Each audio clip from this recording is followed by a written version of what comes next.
እንዴ ሃኒ በይሳት ወሬት ነው? አበባ ልሸጥ ነው ዴቪዬ። ትናንት ላይ ለምን እያልሽ እያለቃቀሽ ነበር እንዴ? ዛሬ ከልቤ ጸሎት አድርጌ ስነሳ ተደውሎ 4 አበባ ታዘዝኩኝ። ይሄን ላደርስ አስኮ ልሄድ ነው። ጸዴ ነው። በጣም ሩቅ ነው። ይሁን ገድል በል።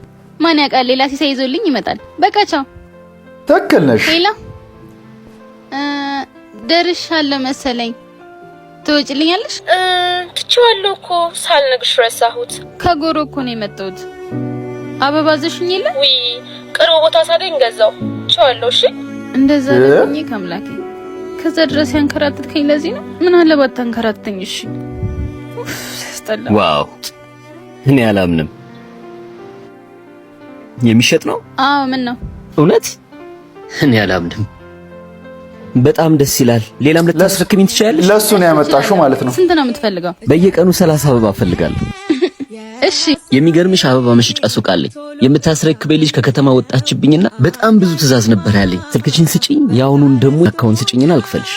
በጣም ነው የማመሰግነው። እሺ ይሄው ወይኔ አምላክ፣ እኛ እንቸኩላለን እንጂ እኮ እግዚአብሔር አይዘገይም።